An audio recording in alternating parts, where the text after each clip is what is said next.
Spartan the UK. Karl, Allsop, your UK race director here. So a short while ago, I put out a post on Facebook asking for any and all questions that you guys have to send this way. We went through all of those questions with a bit of a fine-tooth comb. We separated some out. Some of them were more based around customer service, around the website, ticket pricing, that sort of thing, heat changes. So we sent those over to customer service, and I picked up all of the ones that are race production, festival, course design, obstacles, how we operate on race day. So I'm going to start doing a few videos and just answer some of those. Some take a little longer than others to come back to you on because I want to make sure that I'm giving you a factually correct and as detailed answer as I possibly can so you guys understand what it is that we do in the background.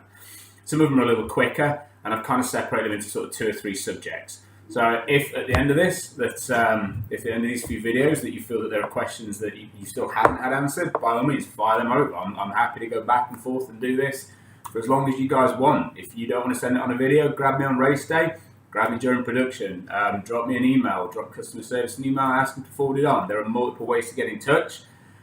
Feel free to do it. For those of you that do it on Facebook Messenger, don't really check that very often, but eventually I will get to it. I just don't really use it very often. Okay, so make yourself a brew, got myself some coffee, and let's start talking about the Spartan course. So one of the first questions I had was, how is the course design laid out and decided? So we start this process around 2 to 4 months as an average. There's a lot of variables that can take place. If we're looking at a new venue, then there's a lot of information that we need to understand, not just where can we run, where can we can't. It's we need to start looking at where are the areas that we can't go. A venue may come to you and go, hey, I've got 400 acres of land that you can use. Fantastic. We'll start looking at that 400 acres. The first few bits that we're starting to figure out is where can we put a festival area, where can we put parking? Because these are usually dictated by a venue, access, distance to parking, and a couple of other bits in there. But we need to look at, we know the deliveries that we have coming into our festival area, so we may have 20, 30, 40 ton trucks. Now, if we put it in the middle of the field and can't get them in, then that's going to become a problem for us. Our festival can't go there. So once we've decided, hey, this area right here will work for festival and we can get trucks, we can get all of our vehicles in and out, not a problem. Okay, where's parking? Do we have parking? Now we're looking at a certain space, we can calculate what a vehicle takes and we can calculate what our parking is. It's not an exact science, sometimes it doesn't quite work out. And again, the space that Karl needs to park can be different, whether it's dry to whether it's wet. So we have to take these factors into account. Once we're happy that we have a festival and parking, we then start to look at, okay, now we know where our start and finish is, because they have to be in festival, so they're dictated from that point.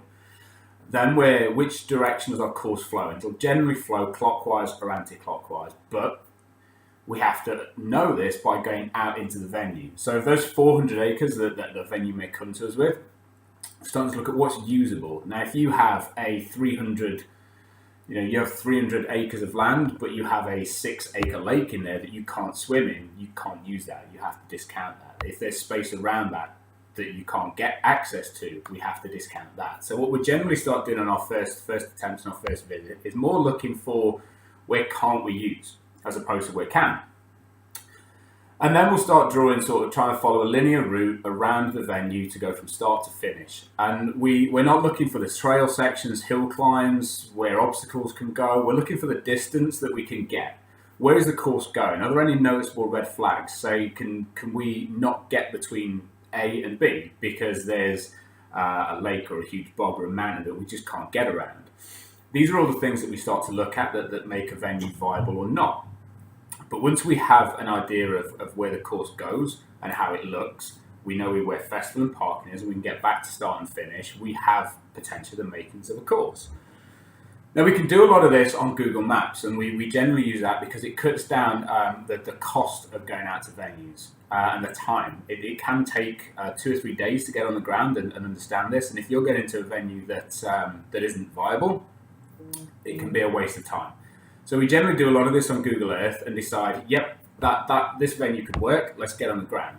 So we'll then carry, myself and a couple of the team, will carry multiple GPS units, and we usually go for 3. It's usually a watch, it's usually a phone, and then an iPad or a set GPS unit. We use 3 because we can combine all of that data to get a really accurate GPS route. We find if it's 1, that doesn't always work. There can be bits that it misses. And, I'm a big fan of the rule of 2 is 1, 1 is none.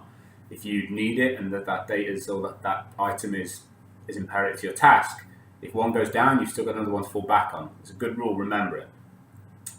Once we have that distance and we've been on the ground and we're now looking for where can we build, which in turn tends to dictate the flow of the course. So we know where we can have a potential start and finishing festival, but we haven't always made a decision of will we flow clockwise or anti-clockwise, which are generally the only 2 ways that the course can go.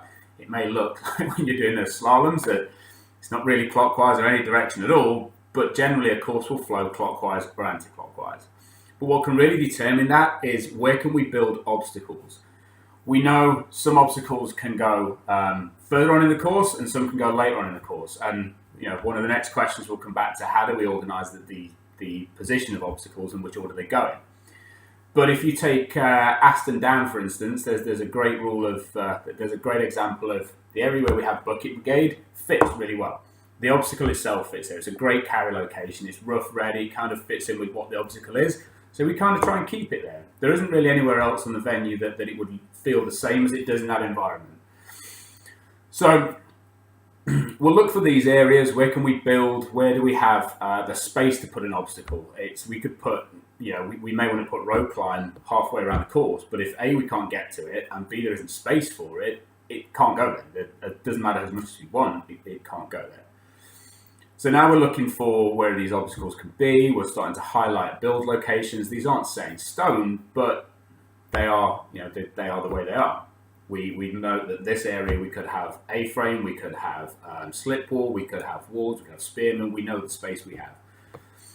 So we'll continue doing passes of this, and every time we go around, we're now placing a couple of obstacles, and we'll sit and go back to a hotel in the evening, upload all of this GPS data to Google Earth, so we're getting a more detailed map, and we'll start locating obstacles. Now, sometimes you get to a venue and you can locate all of them on a day, particularly for a venue that we know. We've been talking about a new venue so far, but if we know it, take Aston Down, that this is our 3rd year there, we can pretty much draw that course without being on the ground. We were there a few days ago, and rather than us going on the ground and doing all of this, we've got 2 years of all of this data to fall back on, that we'll sit and draw this course, and then go on the ground and start looking at it a kind of different way of, does this fit what we know? Does the course that we have fit what is on the ground, and what do we need to change? So multiple years are really a real advantage to us. But we then, a new venue, and we're always still looking out for these little bits during the build process. Hey, is there that little trail that we missed? So as we're going on these passes 2, 3, and 4, and 5 and 6, and however many it takes, we're looking to refine the course down to these smaller changes of running up and down hills. Do we go through this little muddy trench that we can get people through, or do we stay on the nice soft grass next to it? Do we go in that thick mud, or do we follow the trail? Do we bushwhack through this woodland, and do we create a new trail? So we focus on the 5% rule, and I've got a blog post coming out in the next few weeks about the 5% rule. It's one that my team are really familiar with, and it goes on the basis of small but really achievable improvements on whatever it is you're doing. And we focus on that a lot during our production. Everything we do is, how can we make it 5% better? Doesn't always work. Sometimes it backfires on us a little bit, but generally it helps pay. Once you've improved multiple things 5%, you've got a pretty big improvement. So before we can then sign off on a course and say final, it's approved, and get a map created for that, it has to go to a venue. And depending on where we are, it has to go to a local authority. So some of the local authorities, they're not interested so much in what is the course as parking, festival, or licensed activities that we have to have in there. Some of them actually do have an interest in where the course goes. We do have multiple venues and local authorities where people come down and run. They want to know, where is the course going? They're interested in this.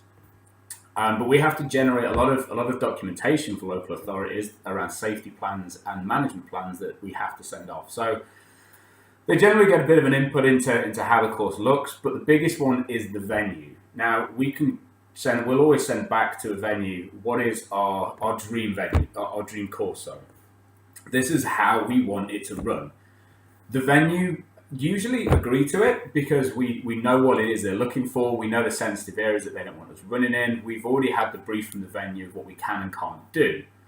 So they will also occasionally come back and go, hey, we're doing something in this area after, so we don't want you to dig rolling mud there. Your fire jump can't go in this area without you doing this. Or you can't get a telehandler to this location because we're doing something with the ground and you can't get into it, which means we now can't build any of our truss obstacles here. So we make these few amendments from around the course from what the venue sort of set in place, send that back to them.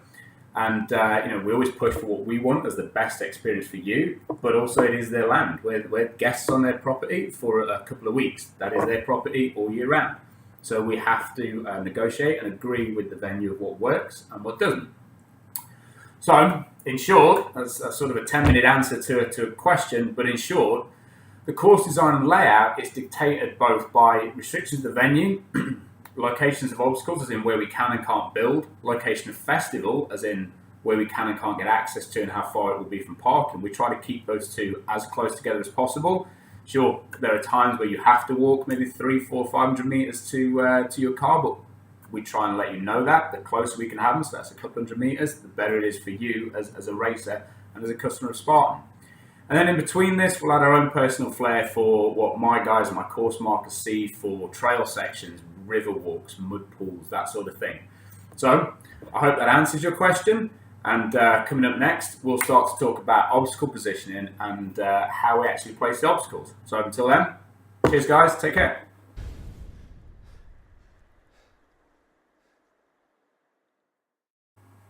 Hey, Spartans the UK.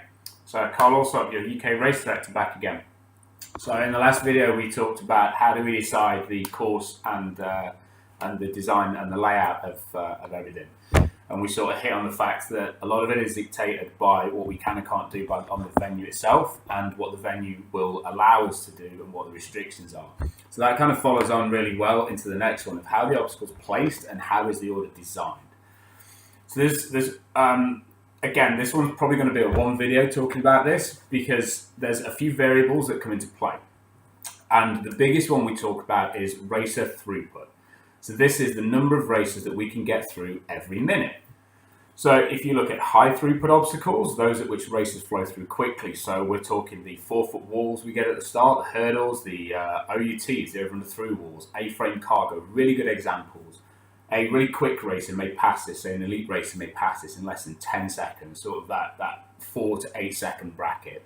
An open racer may take a little longer, 10 to 15 seconds. But they're wide enough that we can get multiple races on at once. So for them to be early on in the course, it means that racers will hit them with quite a lot of races there, but they could take seconds to get over. So the racers flow over that obstacle really quickly. So we get racers through that obstacle at a high rate, hence high throughput.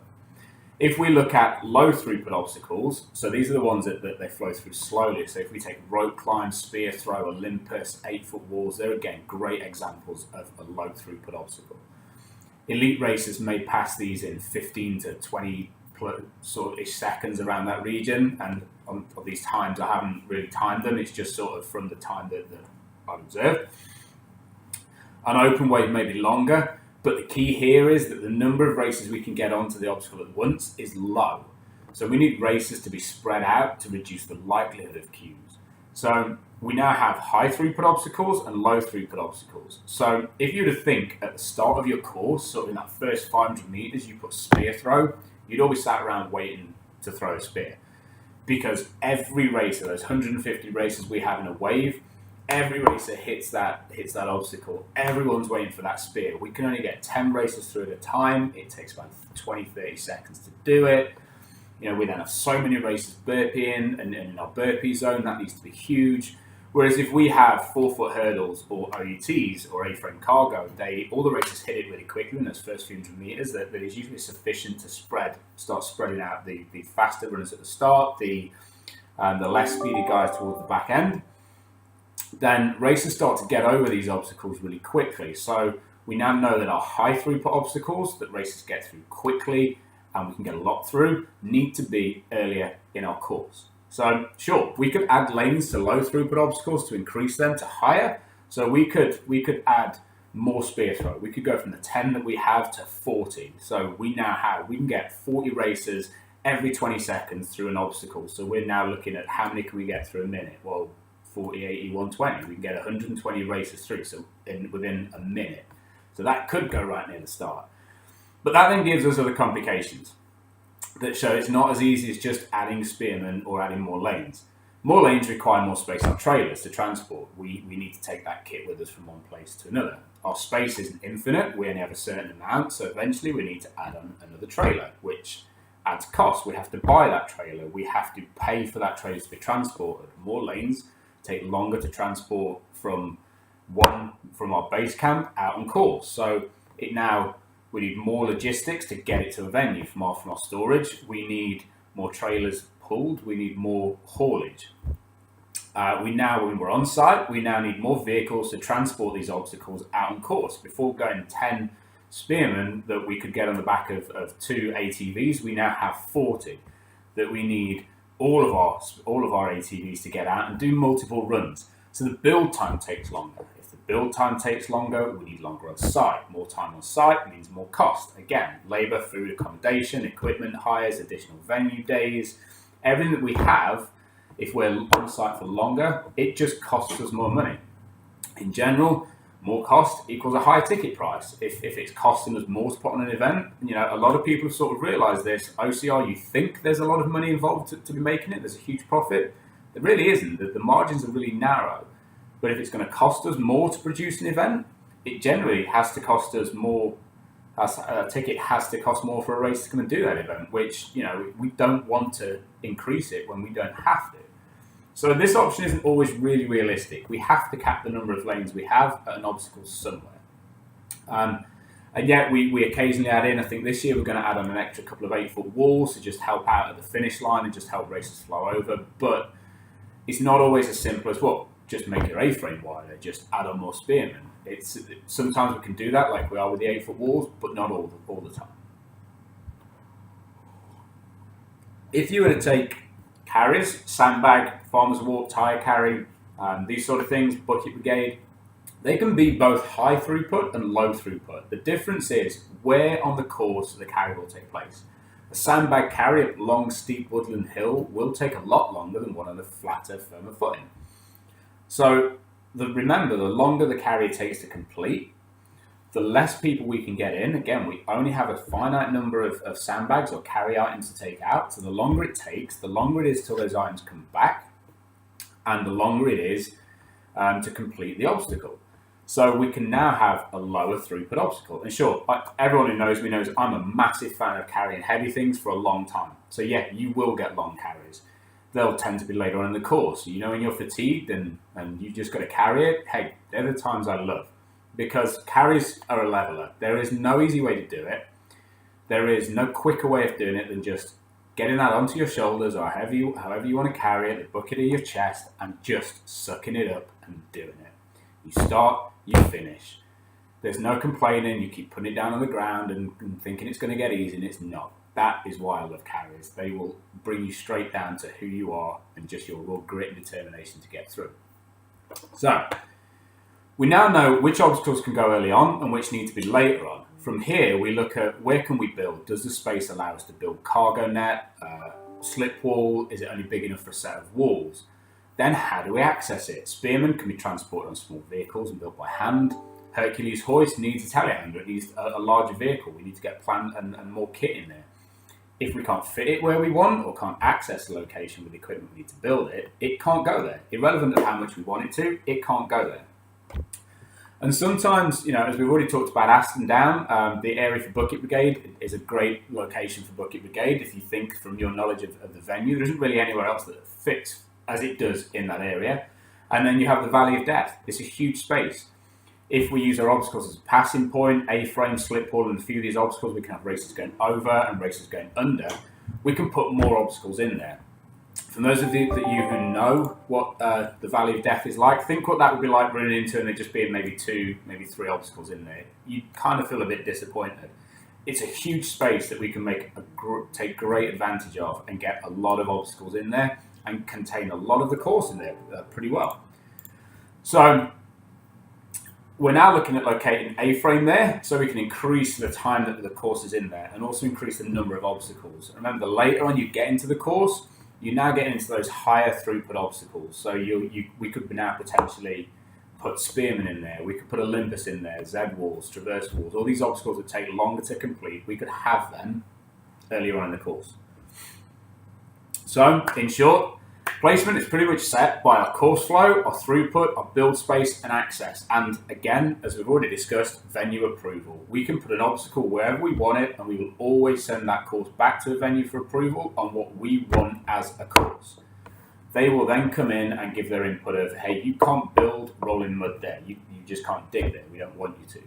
Fantastic. And that's an obstacle that we are going to see a little more in this year's races, because we've got more of our venues to agree to it. But again, it won't be at all, because if a venue says, hey, you can't excavate 2 meters into our ground and into our venue, well, we can't do it. There is no way around that. We just can't do it. So I hope that's answered all of your questions. If it hasn't, feel free to send them back. Ask again. Say, hey, Karl, didn't answer a damn thing. And I'll come back to you again, see if I can give you a better explanation of that. Until next time, take care, guys. Thank you.